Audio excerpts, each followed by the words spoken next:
Com o apito final da temporada, celebramos campeões e debatemos decepções, mas há uma história mais sombria raramente contada.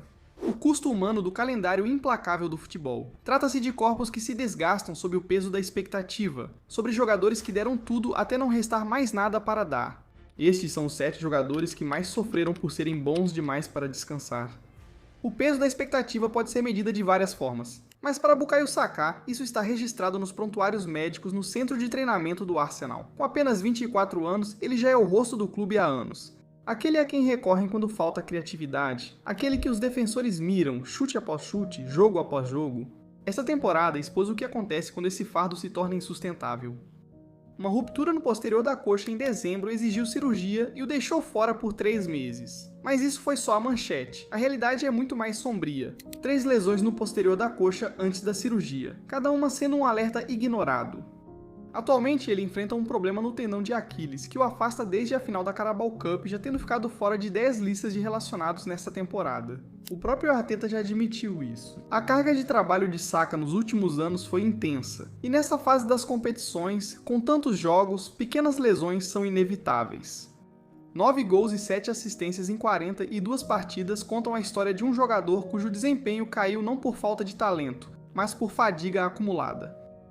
A situação do Chelsea com Cole Palmer parece uma história de alerta em tempo real. Seu principal referência ofensiva, que fez o time funcionar desde que veio do Manchester City, passou a maior parte da temporada lutando com uma lesão persistente na virilha, entre tratamento, recuperação e recaída, típico do excesso de uso.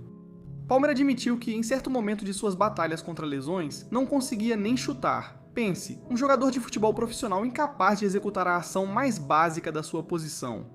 Ele perdeu 19 jogos em 2 períodos, o segundo mais longo devido a um dedo do pé quebrado, já que com o corpo comprometido tudo é mais difícil de lidar. Ele teve bom desempenho, mas quem vê o Chelsea percebe que este não é o mesmo Palmer da temporada passada. O problema na virilha impediu que ele atuasse em plena forma por boa parte da temporada. Com quase nenhum descanso após os compromissos do Mundial de Clubes no último verão, o corpo dele nunca teve o tempo de recuperação que precisava desesperadamente. Com Thomas Tuchel avaliando sua seleção para a Copa do Mundo e várias opções de ataque, Palmer corre risco real de lesões acumuladas lhe custarem uma vaga no maior palco do futebol. O próximo é Rafinha, um dos principais artilheiros do Barcelona com 18 gols, um número que deveria contar uma história de sucesso. Se olhar mais a fundo, verá a realidade. Ele perdeu mais de 10 jogos nessa temporada por lesão, a maioria devido a problemas recorrentes nos isquiotibiais da mesma coxa direita. O último contratempo ocorreu em um amistoso contra a França, obrigando-o a sair no intervalo e ficar 5 semanas fora, perdendo o jogo crucial da Liga dos Campeões contra o Atlético e confrontos decisivos para o Barcelona, que precisava muito dele. As palavras de Hansi Flick são diretas. Rafinha pressiona adversários, não deixa os companheiros descansarem e talvez nunca descanse também. A fúria de Joan Laporta com o calendário apertado da FIFA era palpável, mas o dano já estava feito. É a terceira lesão no posterior da coxa dele na mesma região nessa temporada, um padrão que mostra um corpo levado ao limite. Aos 29 anos e tendo se tornado tão vital para o Barcelona quanto Lamine Yamal nas últimas 2 temporadas, o peso da expectativa cobrou um preço físico que as estatísticas sozinhas não conseguem mostrar. Declan Rice chegou ao Arsenal como a contratação mais cara do clube, com fama de indestrutível.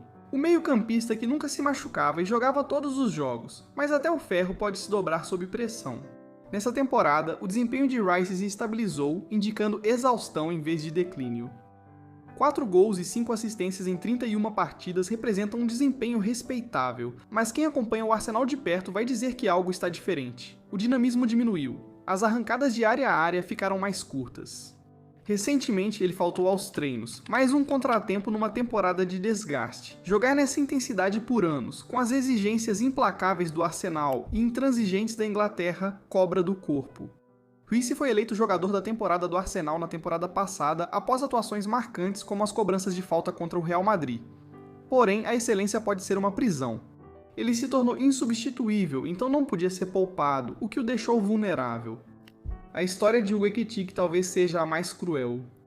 A contratação de 79 milhões de libras do Liverpool deveria ser a peça que faltava. Quando Issa quebrou a perna em dezembro, todos os holofotes se voltaram para o jovem francês, e por um tempo ele aguentou a pressão. 15 gols em todas as competições, mesmo numa temporada em que até astros consolidados tiveram dificuldades. Mas o futebol costuma punir quem brilha demais. Contra o PSG recentemente, o corpo de Ekitike finalmente disse basta. Com apenas 22 minutos de jogo em Anfield, ele desabou no gramado sem ninguém por perto. O diagnóstico confirmou os piores temores do Liverpool: ruptura do tendão de Aquiles. No mínimo 9 meses fora dos gramados. Seu sonho de Copa do Mundo acabou, sua temporada terminou. Didier Deschamps chamou isso de um grande golpe para a França, e sua voz demonstrava devastação. Isso não foi apenas uma lesão, foi o resultado de muita pressão aplicada muito rapidamente em ombros talvez ainda não prontos para suportá-la. A situação de Erling Haaland revela algo desconfortável: o robô norueguês, como brincamos. Robôs não têm fases ruins, não somem em jogos decisivos e não tocam só 10 vezes na bola na Liga dos Campeões. E foi exatamente isso que aconteceu quando o City enfrentou o Real Madrid no Bernabéu. 0 finalizações, 10 toques em 82 minutos. Foi a segunda vez na carreira dele na Liga dos Campeões sem finalizar ao gol. A ausência de um reserva no Manchester City fez Haaland jogar quando provavelmente não deveria, e seguir em campo quando talvez nem conseguisse se houvesse alternativas. Sem substituto, Guardiola precisa forçar ao máximo sua máquina de gols. O resultado: um jogador que mantém números ainda altos para padrões humanos, mas abaixo de seus próprios padrões excepcionais. Quando se espera que você seja sobre-humano, ser apenas excelente parece um fracasso. Virgil van Dijk é o exemplo perfeito de como o tempo alcança todos. Prestes a completar 35 anos, ainda joga quase todos os minutos pelo Liverpool. Ainda é o capitão do time, ainda supostamente indispensável. Mas as atuações mostram outra história. Suas falhas estão sendo expostas com frequência. Ele já cometeu 4 pênaltis nesta temporada, o mesmo total dos seus primeiros 8 anos no Liverpool juntos. Críticos destacam como ele agora se distancia dos adversários, e sua velocidade menor reduz sua capacidade de neutralizar o perigo cedo. A derrota por 4-0 na Copa da Inglaterra para o Manchester City foi especialmente condenatória, com Van Dijk sendo culpado por vários gols. Aos 34 anos ele precisa ser gerido com cuidado, minutos controlados e recuperação priorizada. Ele segue sendo titular em quase todos os jogos porque o Liverpool, mesmo ciente da necessidade de reforços defensivos, não contratou Marc Guéhi no verão. Giovanni Leone rompeu o ligamento cruzado anterior na estreia, tirando mais uma opção antes mesmo de a temporada começar. O resultado foi uma lenda da defesa obrigada a jogar durante o declínio natural de qualquer jogador de 34 anos, mas sem o suporte necessário para tornar esse processo gradual e controlado. O padrão em todos esses casos é inconfundível. Jogadores de elite são levados ao extremo por clubes dependentes, competições com jogos excessivos e elencos enxutos, dificultando o descanso adequado. O calendário do futebol virou um moedor de carne, e estes 7 são algumas de suas vítimas recentes. A questão não é se isso vai continuar, mas quantos talentos ainda vão se machucar até que algo mude. Conheci outros jogadores que deveriam estar na lista. Conte nos comentários.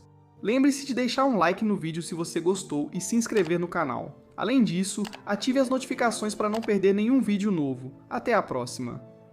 Tchau.